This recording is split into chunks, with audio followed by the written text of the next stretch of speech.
नमस्कार साथियों, unique politics पे आप सभी का स्वागत है। साथियों, एक खबर आपको मिल चुकी है और सभी सोशल मीडिया पर वो खबर बहुत तेज़ी से चल रही है। वो खबर क्या है? वो आकाश आनंद जी को लेकर के है। आप सभी जानते हैं कि मायावती जी ने एक बड़ा फैसला लिया जिसमें आकाश आनंद जी को उनके पद से कुछ समय के लिए उनको मुक्त कर दिया है। राष्ट्रीय संयोजक का उनके पास पद था और उत्तराधिकारी भी उनको घोषित किया था। उस चीज़ को लेकर मायावती जी ने कहा है कि कुछ समय के लिए, जब तक वो पूरी तरह से परिपक्व नहीं हो जाते, तब तक इस पर हम रोक लगा देते हैं। अब बात ये आती है कि जो विपक्षी पार्टी वाले हैं, और विपक्षी पार्टी में बीजेपी भी है और इंडी गठबंधन भी है। अब इंडी गठबंधन जो है इसको आग की तरह फैलाने की कोशिश करेगा। और कोशिश क्या करेगा? कोशिश ये करेगा कि बीएसपी जो है वो बीजेपी के साथ मिल चुकी है या बीजेपी के दबाव में इस तरह के फैसले ले रही है। लेकिन सच्चाई ये है कि मायावती जी जिस तरह से चुनाव लड़ रही हैं और रणनीति जिस तरह से बनाई है उन्होंने, उससे इंडिया या इंडी गठबंधन जो है वो पूरी तरह से परेशान है और बीजेपी भी पूरी तरह से परेशान है। जिस तरह से आकाश आनंद जी को उत्तराधिकारी घोषित किया, कुछ लोगों का मानना ये था कि आकाश आनंद अभी इतने बड़े नेता नहीं हैं कि उनको उत्तराधिकारी घोषित किया। लेकिन जब वो मैदान में उतरे और उन्होंने मैदान में आकर एक तहलका सा मचाया अपनी रैलियों में, पहले वो पढ़कर बोल रहे थे लेकिन बाद में उन्होंने बिना पढ़े ही सब कुछ बोलना शुरू कर दिया और इंडी गठबंधन और बीजेपी पर इस तरह से हमला बोला कि उनकी लोकप्रियता इतनी बढ़ने लगी उत्तर प्रदेश में। इससे पहले वो पूरे देश के अंदर सारे राज्यों में जा जाकर बसपा पार्टी का प्रचार प्रसार कर रहे थे और बहुत अच्छा प्रचार प्रसार हुआ भी और जिसका रिजल्ट वो 2023 के चुनाव में भी अन्य पार्टियों से बहुत बेहतर मिला। अब उत्तर प्रदेश में जब वो आए और जिस तरह से उन्होंने भाषण देने शुरू किए और जो उनके तेवर थे और दिख रहा था कि ये कुछ नया करने वाले हैं, तो जनता उनके साथ आना शुरू हो गई और युवा उनको पसंद करने लगा और उनकी लोकप्रियता बहुत ज़्यादा बढ़ने लगी। उनको पद से बेशक मुक्त कर दिया है, लेकिन बहुजन समाज का हर एक व्यक्ति जान चुका है कि एक नेता हमारे बीच आ चुका है और वो है आकाश आनंद। और आकाश आनंद को जिस तरह से पहले मेंटलिटी लोगों की बनी हुई थी, लेकिन जब उनका प्रचार प्रसार उत्तर प्रदेश के अंदर हुआ तो आज लोग उनको एक नेता मान रहे हैं और भी निखरा हुआ। लेकिन परिपक्व अगर मायावती जी ने कहा है, हम मान सकते हैं कि 28 साल की उम्र है, 28 साल की उनकी उम्र है और उस उम्र में जिस तरह से बड़े बड़े मंचों पर वो भाषण दे रहे हैं, लेक्चर दे रहे हैं और बिना पढ़े लेक्चर दे रहे हैं, तो उनकी लोकप्रियता बढ़ना ये जाहिर सी बात है कि बढ़ेगी और बढ़ी भी। लेकिन अब जब, क्योंकि मायावती जी मूवमेंट को लेकर चलती है, कुछ गुस्से में कुछ अलग चीज़ ना निकल जाए, क्योंकि एक शब्द उन्होंने बोला तो आप जानते हैं कि सरकार को लेकर के या सरकार ने कुछ काम नहीं किए, बेरोजगारी ज़्यादा फैला दी, शिक्षा नहीं दी, उसको लेकर आकाश आनंद जी ने जो वर्ड बोला था उस पर एक जगह FIR भी हुई। तो मायावती जी अपने शब्दों में, क्योंकि वो खिलाड़ी हैं, एक ऐसी राजनेता हैं कि मंझी हुई राजनेता मायावती जी हैं, एक भी गलती वो करना नहीं चाहती। कुछ लोग कहते हैं वो पढ़कर बोलती हैं, लेकिन मायावती जी अपने कार्यकाल में या अपने टाइम में जब वो 4 बार मुख्यमंत्री रही हैं तो उन्होंने बिना पढ़े बहुत सारी चीज़ें बोली हैं और बहुत अच्छे उनके भाषण रहे हैं, लोग जानते हैं।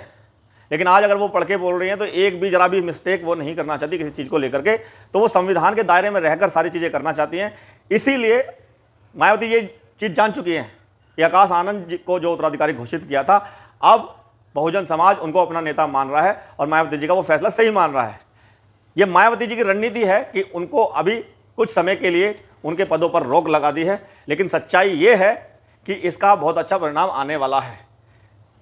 इंडी गठबंधन इस चीज़ को भुनाने की कोशिश करेगा, मैं बार बार कह रहा हूँ। वो पूरे सोशल मीडिया पर, पूरे मीडिया पर ये चीज़ चलाने की कोशिश करेगा कि बीएसपी अब डर गई है या दबाव में है, इस तरह से इस चीज़ को बनाने की कोशिश करेगा। लेकिन मायावती जी ने साफ साफ कहा कि जब तक वो परिपक्व नहीं हो जाते, जब तक हम रोक लगा रहे हैं।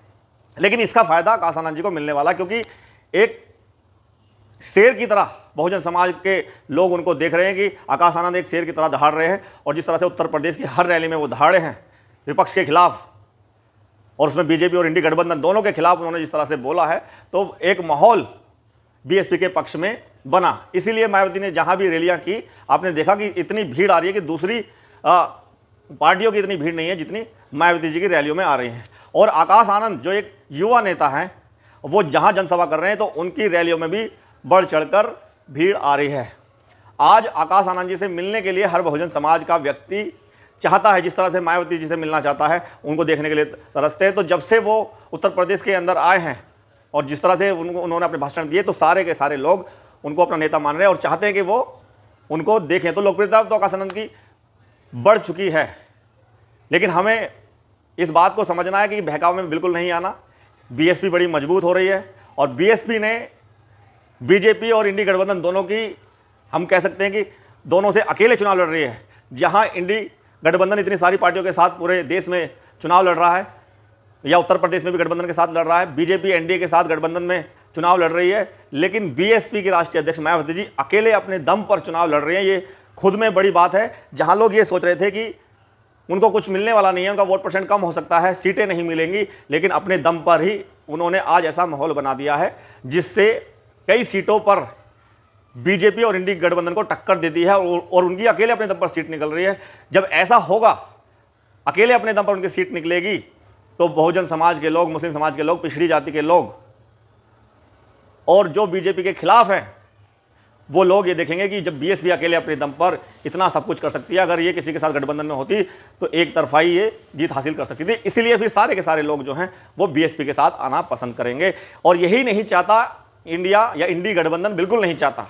बीजेपी से ज़्यादा मैं आपको बता दूं कि प्रॉब्लम जो है, समस्या जो हो रही है, वो इंडी गठबंधन को हो रही है। और इंडी गठबंधन ही पूरे सोशल मीडिया प्लेटफॉर्म पे ये चीज़ चलाएगा कि बीएसपी दबाव में है इस चीज़ की। या पहले भी जो बी टीम की बात आती थी सामने, तो वो सिर्फ बीजेपी की तरफ से नहीं आती थी, वो आती थी इंडी गठबंधन, कांग्रेस या समाजवादी पार्टी की तरफ से ही आती थी। क्योंकि सबसे ज़्यादा नुकसान जो होगा वो उनको होगा, और वो उनको इसलिए होगा क्योंकि उनके पास खुद का वोट बैंक तो है नहीं, वो दूसरे वोट बैंक पर ही हमेशा राजनीति करते हैं। समाजवादी पार्टी अपनी वोटों पर, ज़्यादा वोटों पर राजनीति नहीं कर पाती, उसको बीजेपी ले जाती है। वो मुस्लिम समाज पर ज़्यादा राजनीति करती है, तो राजनीति में मुस्लिम का ही वोट ज़्यादा उनको मिलता है, तो वो खिसक ना जाए बीएसपी की तरफ, क्योंकि एक तरफा जा सकता है कभी भी। तो इसलिए समाजवादी पार्टी कर सकती है ऐसा, जो बीएसपी के खिलाफ ये चीज़ें चलाए। ऐसे ही कांग्रेस, क्योंकि कांग्रेस के पास खुद का कोई वोट बैंक नहीं है। जो पहले अपर कास्ट कांग्रेस में होते थे, वो सारे के सारे बीजेपी में चले गए। बच्चे मुस्लिम और दलित वैसे ही बीएसपी के साथ रहते हैं ज़्यादातर। और मुस्लिम अखिलेश, समाजवादी पार्टी और कांग्रेस, ये दोनों एक दूसरे से लड़ रहे हैं, या कभी कोई कांग्रेस में चला जाता है, कोई समाजवादी पार्टी में चला जाता है, लेकिन इनके पास खुद का वोट बैंक नहीं है। अगर बीएसपी के पास सीट आ गई अकेले अपने दम पर, और वो जिस तरह से प्रचार प्रसार कर रही है, तो कांग्रेस का ना उत्तर प्रदेश में बचेगा, ना समाजवादी पार्टी का बचेगा। तो फिर उत्तर प्रदेश में सबसे तगड़ी पार्टी होगी बीएसपी। तो इस चीज़ का डर उनको सताता है, इसीलिए वो बीएसपी के लिए ऐसी ऐसी खबरें चलाते हैं। तो इसीलिए मेरी सभी से अपील है कि सच को समझना है, और कौन क्या कर सकता है, किसे सबसे ज़्यादा नुकसान हो सकता है, वही ऐसी चीज़ें चला सकता है। तो हमारा तो मानना है सीधा सीधा, ये इंडी गठबंधन इस तरह की अफवाहें, इस तरह की चीज़ें चलाएगा, और कोई नहीं चलाएगा। क्योंकि अगर बीएसपी के राष्ट्रीय अध्यक्ष मायावती जी ने जो फैसला लिया है, उसका कारण कहीं ना कहीं बीएसपी की विचारधारा है। विचारधारा ये कहती है कि बुद्धि से काम लेना है, संविधान के दायरे में रहकर काम लेना है, किसी को गलत बोलना भी नहीं है। जिस तरह से मायावती जी राजनीति करती है या बीएसपी की विचारधारा है, तो उसके अनुकूल राजनीति करनी जरूरी है। बीएसपी की तरफ से अगर कोई और पदाधिकारी भी कुछ गलत बोलता है, तो मायावती जी उनको भी पद से मुक्त कर देती थी।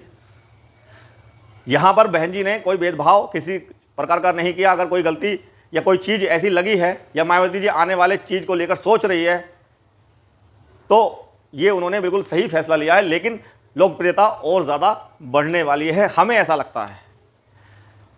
कितनी सीटें आने वाली हैं उत्तर प्रदेश के अंदर, कितना वोट परसेंट बढ़ने वाला है, ये तो 4 जून में पता चलेगा। लेकिन जो इंडी गठबंधन अफवाहें चलाएंगे सोशल मीडिया पर, उससे सभी को बचना होगा और समझना होगा कि संविधान की रक्षा आखिर में कौन सी पार्टी कर रही है, ये आपको समझना बहुत ज़रूरी है। जो इंडी गठबंधन की बात करने वाले लोग हैं, जो पार्टियां हैं, वो एक एक सीट, 2 सीटों के लिए लड़ते रहे आपस में। कोई टूटकर उधर चला गया, कोई उधर चला गया, तो किसी को कोई संविधान से मतलब नहीं है। जो संविधान की बात करते थे वही बीजेपी के पास भी चले गए, बीजेपी के साथ भी चले गए। तो यहाँ संविधान की लड़ाई नहीं, संविधान की लड़ाई तो सिर्फ एक ही पार्टी हम मान सकते हैं कि जो लड़ रही है, वो है बीएसपी। अगर किसी के हक और अधिकारों की रक्षा कर सकती है, वो बीएसपी है। और ये हम इसलिए भी कह सकते हैं क्योंकि जो 7 से 12 में कार्यकाल रहा, तो पूरा का पूरा संविधान के दायरे में रहकर काम बीएसपी ने किया, मायावती जी ने किया, और टिकट का बंटवारा भी इस तरह से किया है। तो सबको एक साथ लेकर के बहन जी आई हैं और सबको टिकट दिया है, जिसमें ब्राह्मण भी हैं, ठाकुर भी हैं, दलित भी है, वाल्मीकि भी है, यानी कि सारा का सबको समान देखकर सबको टिकट बांटे गए हैं। किसी के साथ कोई भेदभाव नहीं किया मायावती जी ने। जो संविधान कहता है वही वो करती है। तो इसलिए हम मान सकते हैं कि मायावती जी संविधान की रक्षा कर सकती हैं, इसीलिए उनके साथ जाना सबको चाहिए। वो आपकी मर्जी है, आप किसके साथ जाए किसके नहीं, लेकिन सच्चाई यही है, अफवाहों से हमें दूर रहना है। बहुत बहुत धन्यवाद, नमस्कार।